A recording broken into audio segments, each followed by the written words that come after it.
Cool. Take it away. Yeah, so my name's Noah Prince, head of protocol engineering at Helium. I had a fancier name for it than cron jobs. We call it an on-chain automation engine.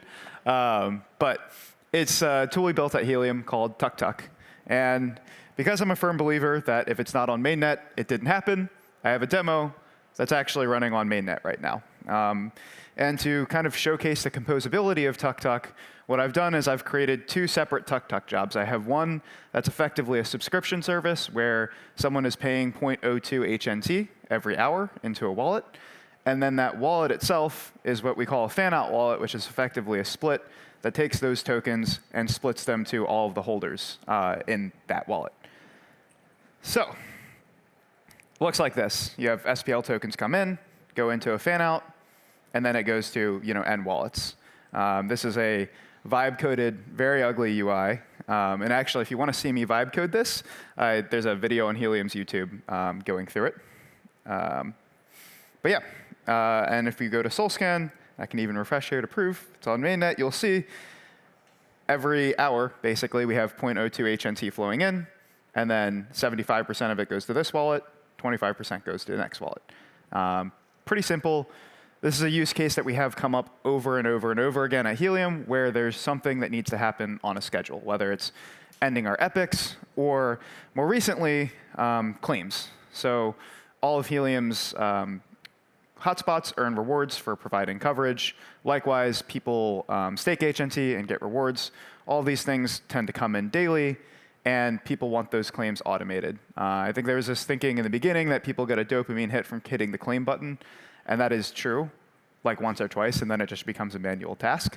So there's tons of use cases for this. We use it in governance, because there's a lot of things that are time-bound and ephemeral when you're building governance. For example, I create a proposal.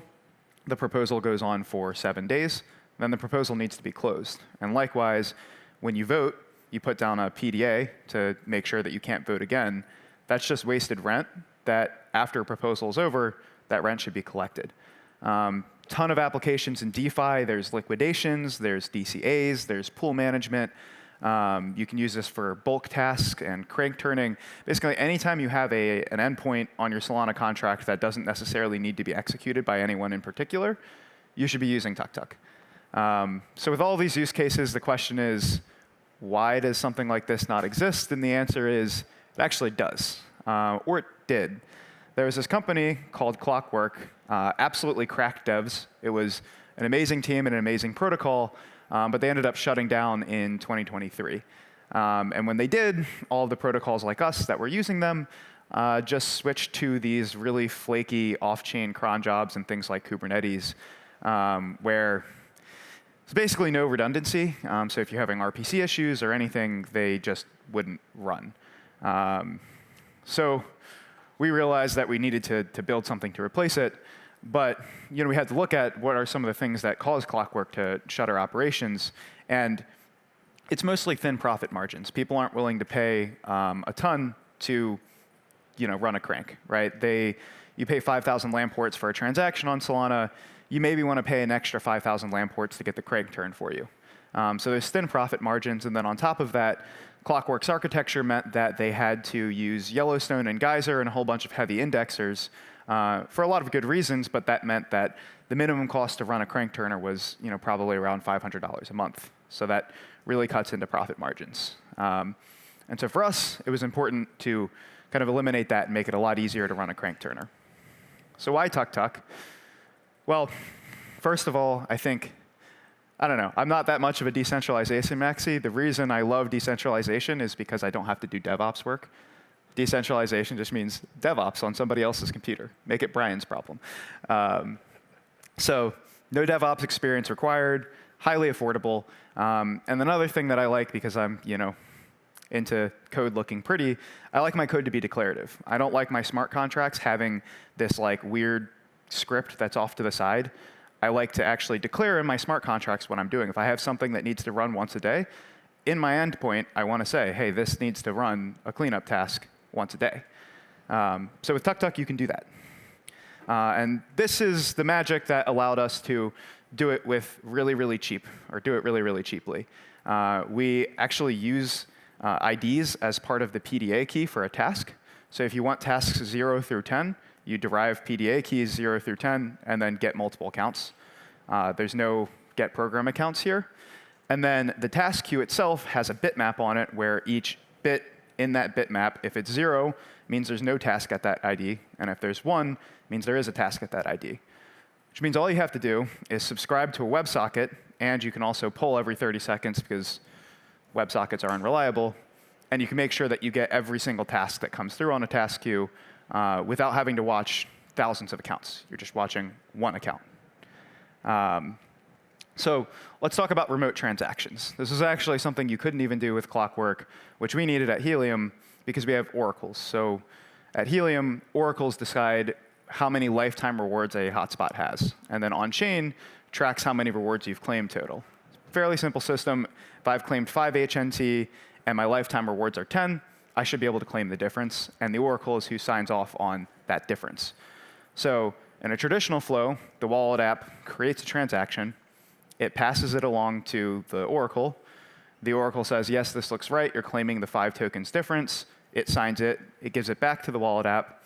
The wallet app starts trying to submit it to Solana. Then eventually, because the priority fees are too high, the block hash expires, and you have to repeat the whole thing over, and it's a mess, especially if you have a ton of hotspots.